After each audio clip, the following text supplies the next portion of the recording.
In the police, what was your idealism, your ideology? What did you want to do? I was very young in the university at the age of 21 when I saw an ad given by the AJK Public Service Commission announcing 2 vacancies of Assistant Superintendent Police for the first time in AJK Police Cadre. Because before that, although we have multiple entry level, but that was restricted only up to ASI level. So I'm sure you're aware that we have the lowest level is constable. Unlike what you have single entry level in UK, we have multiple levels. The lowest is constable, then we have ASI, and this was the first time in AJK that we started ASP cadre, and that was 1983. So in response to the ad given in the Public Service Commission, I applied.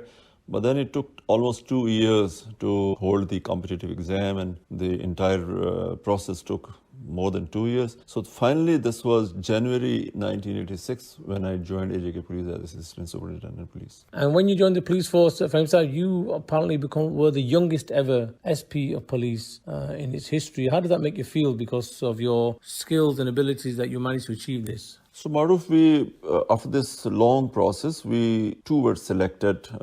One, my badgemate has already retired, and we joined in January 1986 as Assistant Superintendent Police. Then we went for the training. It's a long training of 28 months. And then my first promotion was in 1990 when I was promoted as Superintendent Police. My age was less than 28, and I was Superintendent Police Special Branch. And first bigger exposure was 1990 general election, where I was sort of in charge of intelligence gathering and security of VVIPs and security of key installations spread all over AJK. After that, in 1991, I was posted as SSP Mirpur, and that was the major sort of field posting that I got. And if you remember that after the 1990 elections in Kashmir, especially in Mirpur, there were, the major sort of rioting took place between the rival candidates, and the law and order situation was a big challenge for AJK. And the then IG, late Qamar Alam, picked me as Superintendent Police, and he gave me sort of a long sort of a briefing. But then after I joined as Superintendent in August, I remember there was a major police operation against proclaimed offenders in a nearby town called Islamgarh, where a proclaimed offender who has a long criminal record was in an attempt to nab him. He was killed in a police encounter. And then with that day onward, we have been getting more and more, the challenges and more successes in the policing in the district of Mirpur, and people still remember that. And Fahim Sahib, here you are, one of the youngest SSPs in the history of AJK in Mirpur, a major district where many British, overseas Pakistanis and Kashmiris come from. What sort of leadership style did you apply, and what things were you learning, and what things were you trying to change in the district to make sure that you were serving the people in a way that you felt they should be served, which probably they hadn't been done before? As an ambitious young man and with 5-6 years of experience, different experience, I always believe that not only the police leaders, but the leaders in every walk of life should lead by example. So what I did was that I used to go myself for even the night patrolling. I used to go on the scene of crime on every, the serious crime which took place during that time. And then I picked few officers based on the record and their commitment, and I got them training for the investigation. So whatever, in the last 10-20 years, if you see the successful and the police officer who gave results on ground, they were all trained by me in Mirpur. The current SSP Mirpur was with me at a junior level, and it gives me pride and pleasure to share with you that even SSP Mirpur, SSP Muzaffarabad, and many other young officers, they were with me in the initial stage of their service, and they were trained in a manner that their commitment to serve the people and their professional knowledge, expertise gives me a lot of satisfaction. So your practical experience and your leadership skills got you promoted as one of the youngest DIGs in AJK Police as well. And how did that make you feel? After 2 years, very hectic 2 years as SSP in Mirpur. I was posted to Muzaffarabad as SSP. In fact, we had gone to UK for a brief engagement with the West Midland Police. I still remember, it was July 1993. When we came back, I was posted out to Muzaffarabad as Senior Superintendent Police. There, the challenge was different, but then again, I had to work very hard. And after 2 years as SSP Mirpur, I was lucky to be promoted as DIG. Again, I was less than 33 years of age, and after getting promoted as DIG, I was again posted as DIG Mirpur. So I joined back in Mirpur in 1995 August as DIG. From 1995 to 2014, 19 long years, my rank was DIG. I had different responsibilities. In police, I had worked as DIG Mirpur, and then, if you remember, I was posted as DIG in our anti-riot police called Reserves and Rangers, and police training school, where I tried to introduce the then modern techniques in training. But then, when I was posted in 2001, I was posted as DIG headquarters. That was the time when General Pervez Musharraf was in Islamabad in charge of country, and he was more interested to bring reforms in police. And I was lucky to get this opportunity to lead that reform effort in AJK. We created a specialized branch for investigation of heinous crime, and then we gave modern training to the trainers. We ran courses of training of trainers in Muzaffarabad Police Training School, and even we got the assistance and support of different UK police entities as well. So you use all your years of experience to serve basically the government of Pakistan there with Musharraf's need to reform police. What sort of reform? I mean, people always say the institutions are not functioning correctly, but sometimes that's due to lack of resources, not due to lack of skilled people. Did the police reform bring in any additional resources, i.e. new technology or new ways of working? And did you share some of that with them, what you learned from the West Midlands Police and other police forces that you travelled to while you were there? Maruf, when I was working with the National Police Bureau in Islamabad, because the reform effort was spearheaded by a specialized entity created in Ministry of Interior called National Police Bureau.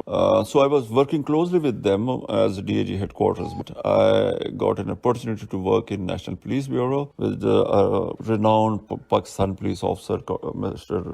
Shoaib Sadal. He was our Director General in National Police Bureau. I was his director. And that was the time when I saw the things from the national level, and I tried to coordinate, and I tried to in the leadership of Shoaib Sadal, Dr. Shoaib Sadal, we tried to bring in, the legislative part of reforms, the infrastructure part of reforms, and this was the first time that financial resources were diverted for improvement in policing. Political ownership is very, very important to reform the state institutions. So just on the reforms, you, with your experience and Dr. Shoaib Sadal's experience, you managed to bring in the new systems of working. But did the politicians understand the differences and the changes you were trying to make? And just tell us a bit about those political desire or political wills to do it. Maybe was it lack of understanding, or was it because they didn't have the money, or what do you think?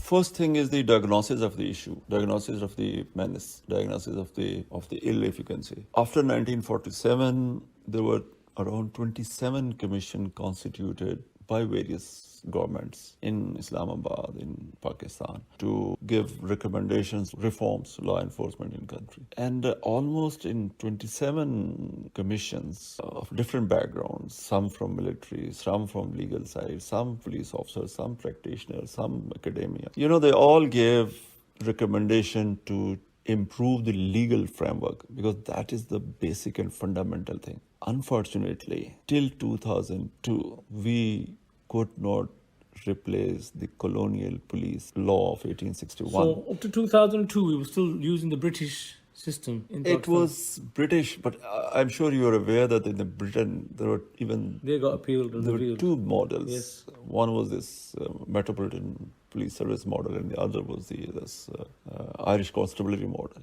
Unfortunately, this 1861 Act was a colonial piece of legislation where the emphasis was not on serving the community or the serving the protecting the community. It was more sort of strong arm of the government to overawe the public. 1947 up till 2002, and this was a major, the reform effort, that 1861 Police Act was finally replaced by Police Order 2002. If you remember, soon after the general election in Pakistan took place in 2002, the civilian government came into power, and before implementation of Police Order 2002, it started rolling back. And that was a big blow to this reform effort. And Why did that that was the happen? reason. Why did that happen, really? In form of Police Order 2002, we had, number one, the modern policing legislation. Number two, there was a commitment by the federal government and the provincial government to divert resources to improve the police working, to improve their infrastructure, to improve their, day-to-day Any salaries or training, Even- and holidays? training, shift system, modern, the gadgetries, equipment. Bring transit- it to a modern police force. modern Bring it- police force. The vision was to turn this police to a modern law enforcement Okay. entity. After the civilian government came into power in 2002, that sort of commitment started going down. I still remember that the police order start of 2002 started reverting back. First was probably the Balochistan government and Sindh. They want to go back to Police Act of 1861. Okay.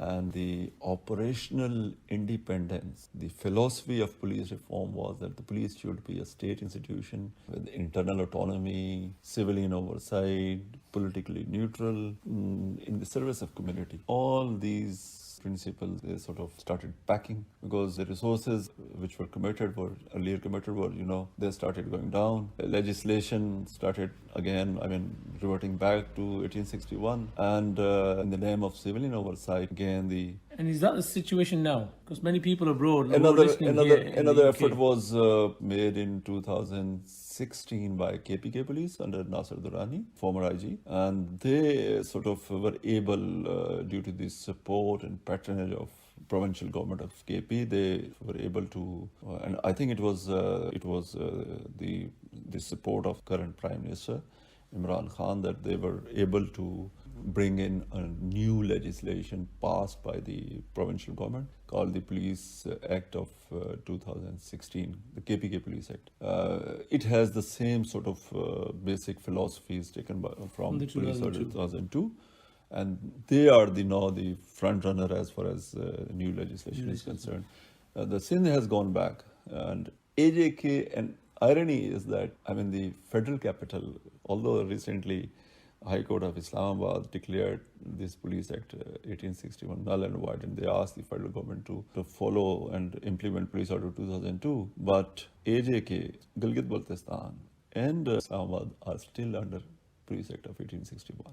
In AJK, the issue, becomes more sort of challenging for us is that many people are expatriates who live in UK, who live in different European countries, in North America, even in Gulf.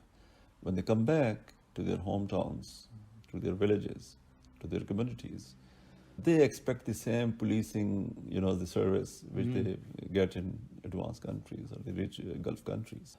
Unfortunately, We don't get it. they don't get that. We have been raising this issue again and again at different forums, national. So it would local. be, I have to raise this because this is what many of our listeners and people say when they travel to Kashmir or Pakistan, say they face great difficulty. I think it's important for them to understand some of those issues that even the police officers themselves, I see them standing there all day. Some of them are on duty for 24 hours a day. Some of them don't even get holidays. They haven't seen their families for months and months. And people find it difficult. Yet, when we talk about the highway police, people always talk about them in glowing terms. Why is there a disparity between the highway police that we see on GT Road, on the motorways, and the local policing? Why are the two models, why are they both not getting the same level of service, i.e. delivery, but also the same packages as police officers? Motorway police was conceived and they were brought on the roads after the inauguration of motorways in 1997. And initially the officers and their constable, the I mean, they were picked from the provinces. It was only the environment which was given to them on the motorways. 8-hour shift system. In terms of conditions were better. Salary structure was better, medical covered, the holidays, the modern, equipment, transport and everything, which, created the difference. And then, of course, the leadership, people like Afzal Shigri and Iftikhar Rashid and outstanding police officers. They were there, the heads in the initial stage. In AJK, as far as legal framework is concerned, I'm sure you're aware that everything has to be approved and passed by the parliament. We have raised this issue many times. Basic thing is modern legal framework. How can you raise and work with an outdated police model of 1861 where the emphasis was on arm twisting of the general public? And then the organization which is raised on these principles, you expect them to serve the general public. Yeah. I mean, people should realize that, this 1861 Police Act envisages a colonial police, not in the service of community, not to deliver justice, but to overawe the general public, to control the people. And with minimum internal autonomy, with minimum resources, the obsolete equipment, technologies, rented buildings, pathetic living conditions. How can you expect such an organization You have a demotivated workforce, which applies in any industry. Subsequently, you were requested by the United Nations to come to East Timor. East Timor was in conflict. It was a UN peacekeeping area. Policing was an important issue. And some of the skills that you learned when you were working on police reform with the President at the time, Musharraf, and your understanding was extremely valuable. So tell us, in 2009, when you went to East Timor as a Pakistan representative to the mission there, how many police forces were there and what were you doing there? Tell us a bit about your role there. After serving as Inspector General on acting basis for almost 9 months, I applied for the UN job because this East Timor, in Kashmir, we almost on daily basis hear people comparing the Kashmir issue with the East Timor issue, and it gave me sort of interest to generated interest for me to, there was an opportunity to apply for that, and to my good luck, I was selected. I mean, the mandate given to me was to reform police, to raise the local police in East Timor under UN umbrella. And did you feel this was your chance to do in East Timor, which was not happening in Kashmir? I mean, look at the opportunity given to me that, despite my best effort from 1986 to 2009, this was almost 23 years. Yeah. And I was not able to implement, to execute the plans which I had to reform police. And then God gave me an opportunity to, with all this experience of National Police Bureau and AJK Police, that I went to East Timor, and there were 42 countries police present there. So you were responsible for 42 countries police forces. 42 countries police coming from all the continents. We had the North America, South America, Australians, Europeans, Asians, Africans. And under UN umbrella, the effort was to raise and equip and train the local police so that, From the ground up. From the ground up, exactly. Because when this referendum took place in East Timor in 1999 under the UN auspices, before that there was 25 years Indonesian rule in East Timor, and people fought against that. So it was a conflict area? Conflict area, and after 99 referendum, there was a major, the security sector breakdown in East Timor. That was the reason that UN mission, the second UN mission went there. And we were there, 42 countries police, different model of policing. Yeah. All came together. Under your leadership? Yeah, I was the Deputy Police Commissioner for Training and Development. And we developed a sort of a homegrown project called Joint Development Plan for Timorese Police. It gives me, the pride and pleasure to share with you that for UN, East Timor policing and East Timor mission is the success model. And in UNMIT, United Nations Mission in East Timor, this policing side was sort of under the leadership of current UN Police Chief, Mr. Luis Carrillo. We worked there, and I was there for 3.5 years. And we were able to reform and raise and restructure the police there. After the UN, the exit in 2013, it's 7 years. They have very successfully serving their communities, and the UN gets very encouraging and good messages from Timor-Leste. So you went into East Timor, a conflict area, the birth of a new nation. You took your skills and you applied them, and you worked with 42 countries to help develop a new policing system, which to this day is still benefiting the people of East Timor, because law and order is extremely important. Justice is one of the biggest things you can give to your people, and that's something you left in East Timor as a legacy. And, I see a photograph of you, Fahim Saab, on the wall there with these individuals in East Timor proudly holding up and giving certificates out to people, those that you have trained. And then you came back to the AJK police, and you were further given additional responsibilities, and you were promoted to Additional Inspector General, the first AIG in AJK history police officer. How did that make you feel? When I came back, Maruf, I had even bigger plans to reform police and Brilliant. To You've just done it in a major area. To contribute in the law enforcement, And when I landed here, I still remember after a month's wait, they put me as Director General Disaster Management Authority. Okay. After 6 months, 9 months there, then when I started working in emergency services, raising and equipping, they put me again in police as DIG traffic. And since 2014, probably I'm the longest serving additional IG. Still trying to contribute my bit, but the pace is very limited, unfortunately. But even then, we are trying our best to contribute as far as, because I believe that this is one of the most, the noble cause of serving the people, of giving security to the vulnerable in a apolitical and neutral manner, which is unfortunately getting increasingly difficult in this part of the world. What would you like to see happen now in AJK, certain areas? You're championing a new project, smart cities, something we think might be very useful across AJK. This is a new technology, new thinking. How would something like this help those Pakistanis that live there and those that travel, or Kashmiris that are traveling to Kashmir as well, for as safety is concerned? You come from this area and you frequently visit Kashmir and Pakistan. Unfortunately, as far as police infrastructure in AJK is concerned, we are living in the Stone Age. With this digital technology, the best practices that one can see almost, in every country you go in Europe or America or whatever, wherever.